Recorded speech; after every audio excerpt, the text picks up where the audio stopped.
fluffy, chewy and indulgent. These cinnamon rolls are absolutely divine, and I expect you're wondering how to make them. Lucky for you, you're in the right place. Hello and welcome, my name is Charlotte and today I'm going to be making cinnamon rolls. Now, cinnamon rolls can take a little while to make. I put aside 5 hours in total, but that's because they need to prove twice. If, like me, you would like your cinnamon rolls lovely and warm for breakfast in the morning, then what you can do is at the point of the second proof, put them in the fridge overnight, and then take them out in the morning, leave them to prove for an hour or so, and then pop them in the oven. But we'll run through all of that in the recipe. All the ingredients and the full recipe is in the description below, as always. But now we're going to start with the dough itself. So for the ingredients, we've got 550 grams of strong white bread flour. You can use plain flour, but this makes the cinnamon rolls even fluffier and chewier, which I absolutely love. We've got 140 grams of caster sugar, 115 grams of salted butter, 200 mils of milk and 1 sachet of instant yeast. You also need 2 large eggs. So to kick things off, we just want to warm the milk and the butter in a small pan. So I'm just going to pop this on a medium heat. We don't want it to get hot, we just want it to be warm. So pop the milk in and the butter. There we go, just leave that to melt, keeping an eye on it.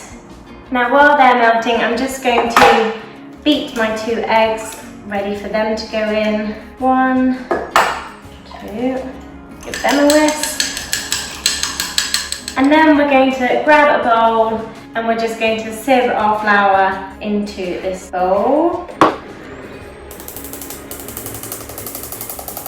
And then we're just going to take our sugar, pop that in, as well as our yeast. So this packet is about 7 grams of yeast. Pop that one in, and then we're just going to stir it through with a spoon to make sure it's all combined. And that looks like my butter and milk are just about melted now. I used whole milk, which definitely works best, but if needed you can use semi-skimmed. Definitely don't use skimmed milk. Now you don't want your butter and milk to be too hot because then it will kill the yeast. So you just want it warm so it's enough to activate the yeast but not kill it. I pop my finger in, lukewarm, definitely wouldn't want to take a bath in it. Add it into my flour mixture and give it a stir. And then I'm going to add in the eggs as well and give it a mix. So I'm just going to keep mixing it until I have a soft, tacky but not sticky dough. So I'm going to give myself a well floured surface now. And I'm going to keep that flour out because I might need to keep adding more. Very well floured hands as well. And I'm going to transfer the dough out and start kneading it. So to knead, I'm just going to push and fold. And this will be harder initially when it's so sticky, but you can already see it's starting to come together. So you want to knead it for about 10 minutes. Now if you have a stand mixer with a dough hook, then of course use that. But I appreciate not everyone has one, and you can certainly still make cinnamon rolls without one. So just push and fold, push and fold.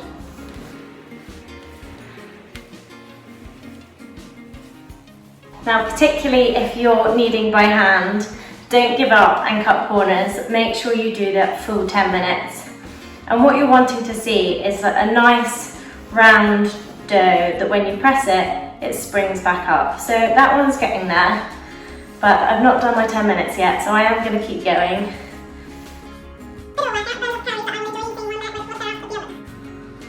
Okay, I'm not going to lie, I have no idea how long I've been kneading for. I've been in a little daze there, just in my little world. But I'm pretty sure we have been doing it for at least 10 minutes. And I'm happy with this because I press it down and it springs back up.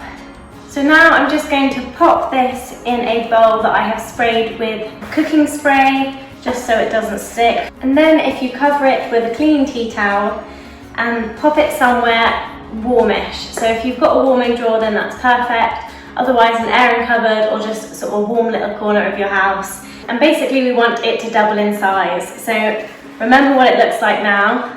We're going to leave it for an hour or two and then we shall move on. So I'm going to go pop this somewhere warm. I'm going to have a little quick tidy up and then we'll move on to the filling. So in terms of ingredients, I've got 100 grams of dark brown sugar, 100 grams of butter at room temperature. You'll need 1 to 2 tablespoons of cinnamon, one of my favourites, some vanilla. And with this, you can do it with a wooden spoon, but I'm going to be honest, my arm is pretty achy after all that kneading. So I am going to use an electric mixer here. And it's really simple. You just need to pop all the ingredients in a bowl and mix together. So there we have the butter, sugar. I tend to do a tablespoon and a half of cinnamon, so a generous tablespoon and a rough half, and a teaspoon of vanilla. There we go. And just give that a mix. And there we go, simple as that. Get your spatula out.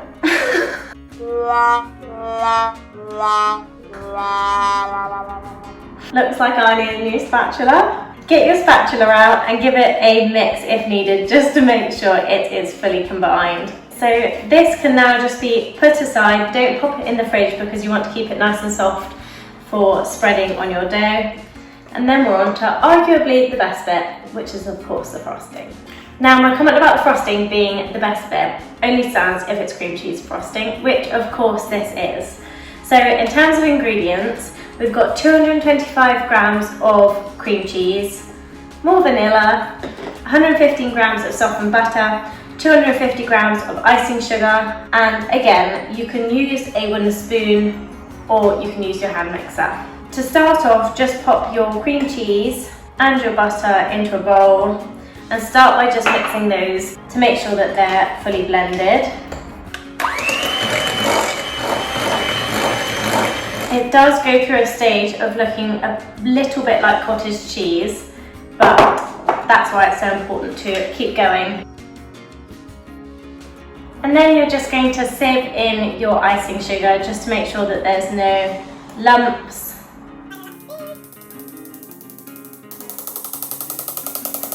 So once you've got all your icing sugar in there, you can add your vanilla at this point. So again, a generous teaspoon is what I would suggest. Now if you look at it at this point and think that it's a bit too stiff, then you can always add in some milk to make it a bit more runny. But for me, that is perfect consistency, ready to go on my cinnamon rolls. So pop that in the fridge overnight as well. Or if you're making your rolls all in one, then you can leave that out. Okay, so my dough has risen to double the size, and it did take a lot longer than an hour, to be honest, and that's something to bear in mind when you're waiting for your dough to rise.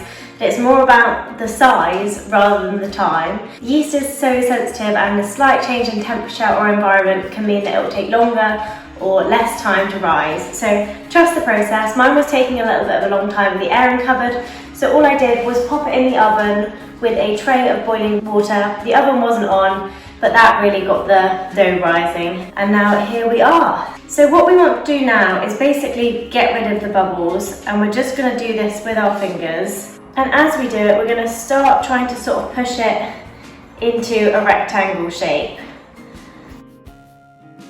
And then we're going to take our rolling pin and start rolling it out, really trying to keep the shape. Once you lose the shape, it's difficult to get it back into a rectangle. So the size that we're aiming for is 45 by 30 centimeters. And you want to make sure that the thickness is even all over. Otherwise your cinnamon rolls aren't going to be very even, which we don't want. We then want to take our filling and basically spread it evenly over our dough, making sure we go all the way to the edges. And then what we've got to do is roll the cinnamon rolls. Now you want to get them as tight as you possibly can, and you're doing it along the long edge, so rolling long edge to long edge.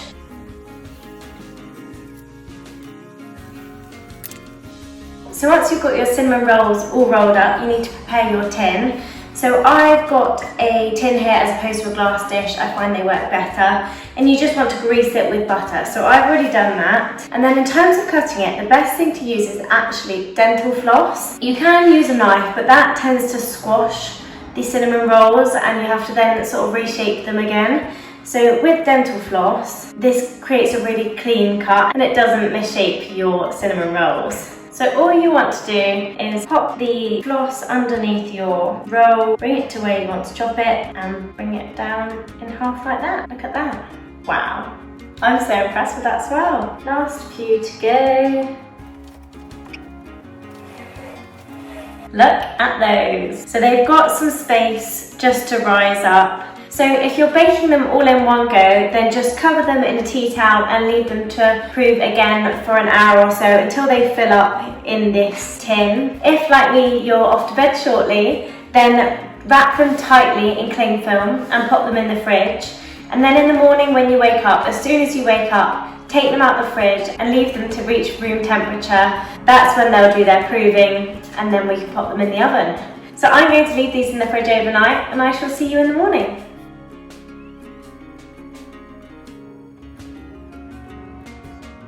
Good morning! So I got these out of the fridge a couple of hours ago and just let them rest at room temperature for a couple of hours, and they have risen nicely, so they're now all filling in the tin. I've preheated my oven to 180 degrees C and I'm going to pop these in for 20 to 25 minutes just until they're starting to go golden brown on the top.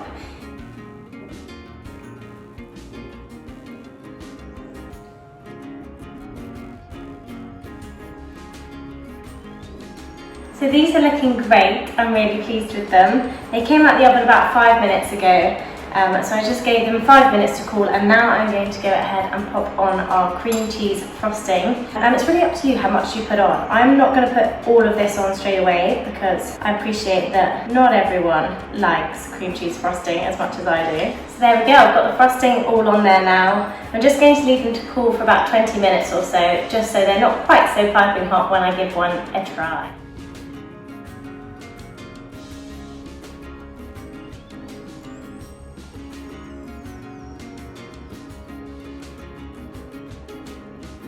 Okay, I have hooked one out and it is taste test time. It looks absolutely delicious with that delicious cinnamon sugar running all the way through it. It looks lovely and moist and I cannot wait to try it. Let's go.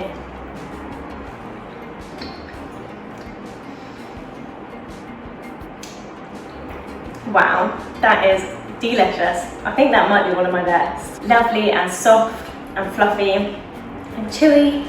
Not at all dry. 10 out of 10. Thank you so much for watching. Don't forget to like, comment and subscribe if you've liked this video. And don't forget to check out the other videos on my channel. Last week I made some amazing sausage rolls, so you should definitely go and take a look at that. Hope to see you soon. Bye!